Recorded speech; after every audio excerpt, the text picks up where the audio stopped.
Welcome to your Magic Moon message. This is the Peace Dealer.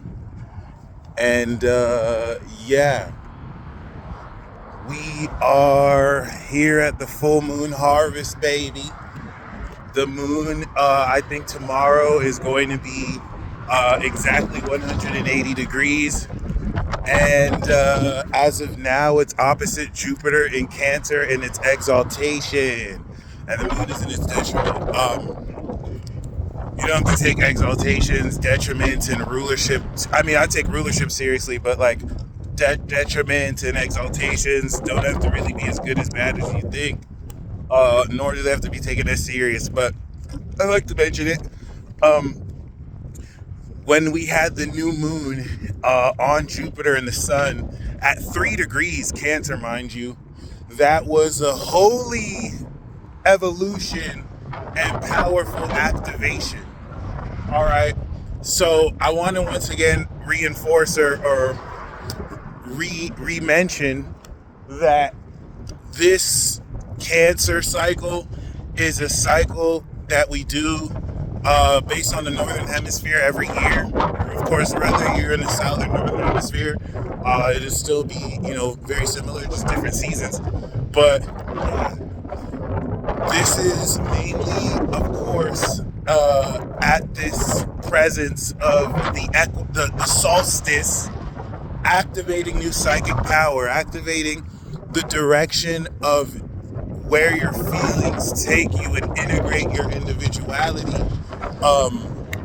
relative to the thought process every year in Gemini. You've activated, integrated, harvested, okay, from Aries, Taurus, and Gemini. Of course, now with the presence of Jupiter and Saturn and Neptune, the nature of this year's Cancer season takes into account a burgeoning new world order.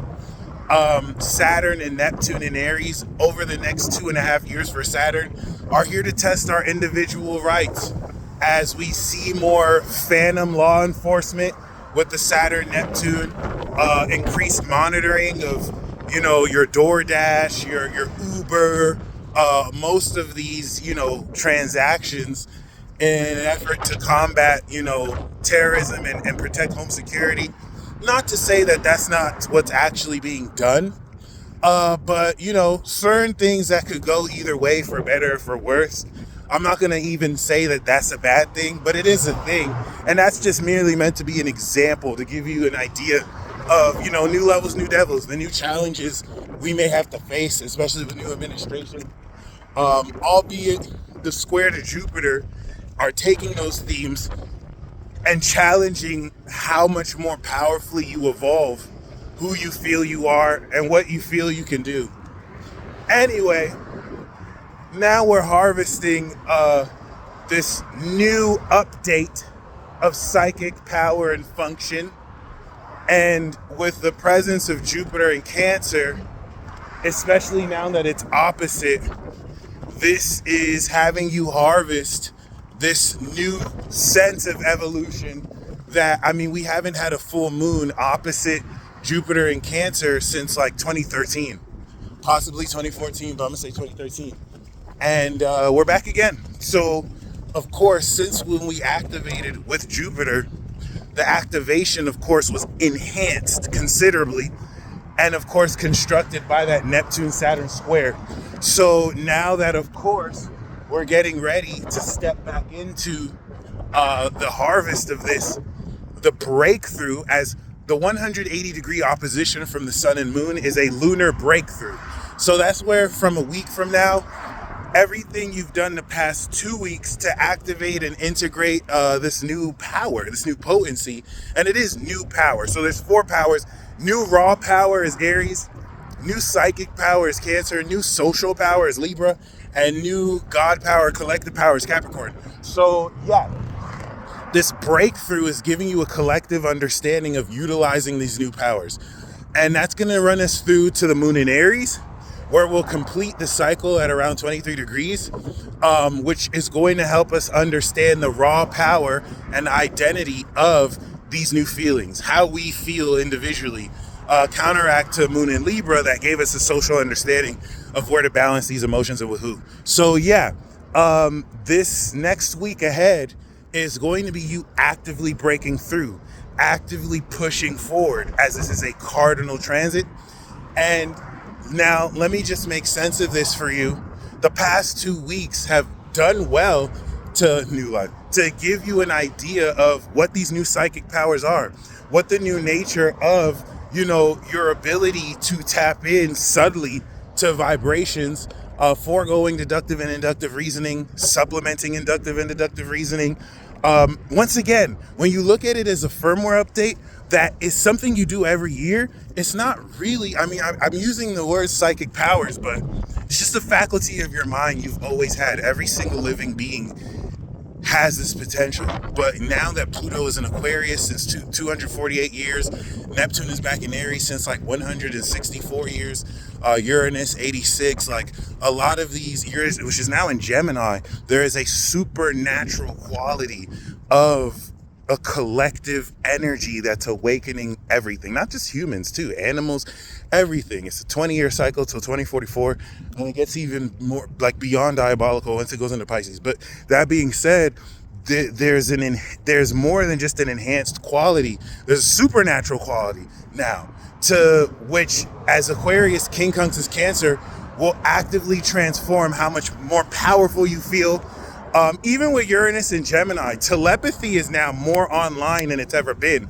It's like while it was in Taurus, it was building the grounding cords in order to actually, build some level of, I don't want to say balance, but groundedness relative to how naturally you can tap into these frequencies.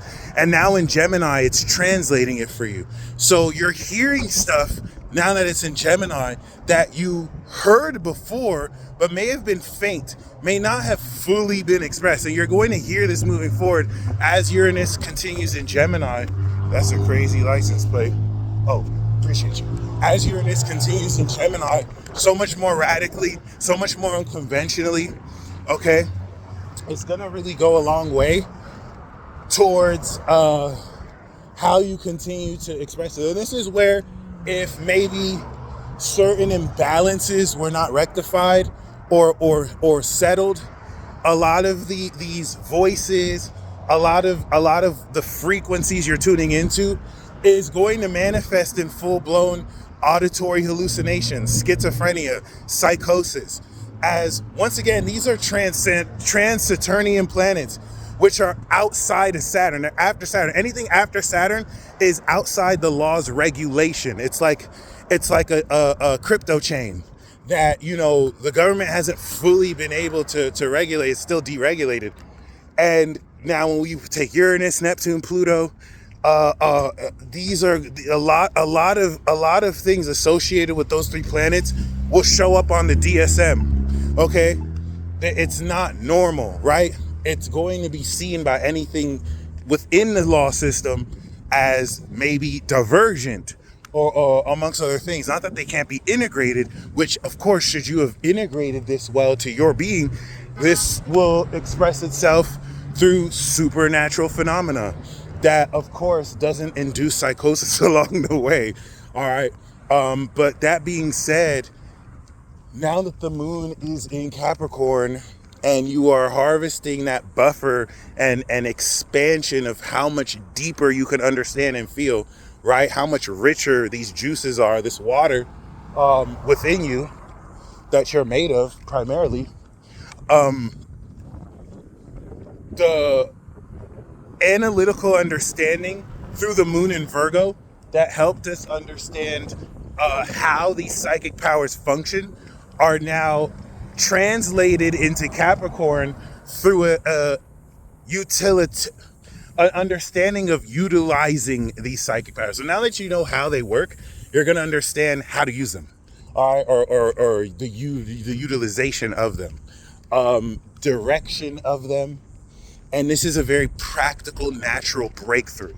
So it's like you're understanding how to control these new powers, which presupposes that everything up until this point was to really activate and integrate your feelings, Cancer, the courage to express those feelings, Leo, the analysis of how these feelings work and function at a supernatural level, Moon in Virgo, King Kunks, of course, the Pluto Aquarius, the social balance and contextual understanding of how to balance these emotions with the right people, Libra, the full expression of how pure you can integrate these emotions and feel them deeply, Scorpio, and then the ascended understanding of seeing how this new emotional pattern, body, mindset works, how you actually form behaviors based on how you see you're feeling, the higher meaning of this.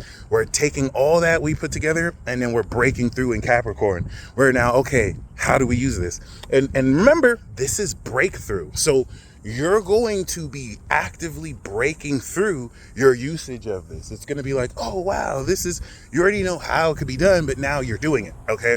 Then it's going to go into Aquarius. The moon on Pluto in Aquarius is going to reinitiate the 28-day moon-Pluto cycle that we'll have in Aqua for the next 20 years.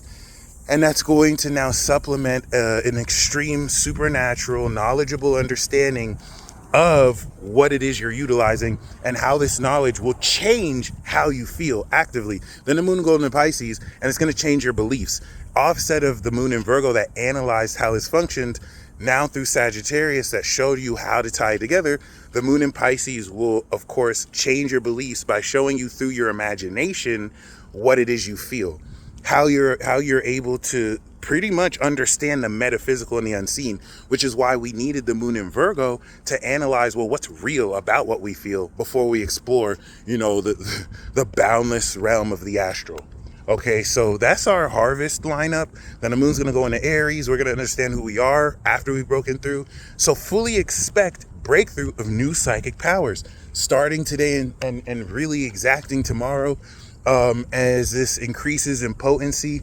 Of course, with Saturn and Neptune squaring this, there are facets of your identity that may seem fantastical to people, or even if it's realistic, it may be hard for certain people to believe outside of their belief systems. But just remember, you're not some kind of performer that's having to gain affirmation from other people before you can believe in yourself. That's the whole challenge of Saturn and Neptune in Aries. You have done the work through Pisces to form belief systems of integrity. It's time to actually act them out, and not feel like you have to prove yourself every which way. Only insecure people put that so that they feel like, oh, I'm approving of something. Smack them in the face with your energetic dick. That being said, all right, yeah, do it. That being said, though, of course, because we have that moon in Capricorn square to Saturn and Neptune in Aries that's opposing Jupiter, unlike the moon in Libra that gave us that social balance to oppose Saturn and Neptune and to see where this reimagination of the integrity of our characters in this new world, the initial sense of where does that fit in society. Now the moon in Capricorn is now helping you complete that understanding relative to its legacy, relative to the utilization of your powers, and how that balances what you feel versus what you're utilizing and controlling and organizing, dealing with the collective. Of course, Capricorn is a universal power. Cancer as an individual, personal power. You're bridging the universal with personal. All right. And because we have this pressure neck bottle of a T-square, that's what's going to facilitate a rocket boomed breakthrough of the utilization of this power. So you're going to start using these new psychic powers. And that's why I had to start the video the way I started off before, because you've always, every year, had a full moon in Capricorn where you're using this firmware software update of new emotional principles you've activated every Cancer season. It's just this year we have new hardware. So you're going to feel it, experience it, and utilize it in ways you've never done before, more pronounced, much more powerful. And yeah, spend the rest of the day feeling, of course, what it is you're breaking through into. For those of you practicing law of manifestation, or law of assumption rather, this is where you start to break through into the results before we come into the moon in Aries and Taurus, where you are actively manifesting the results. So you guys stay blessed as always, and until next time.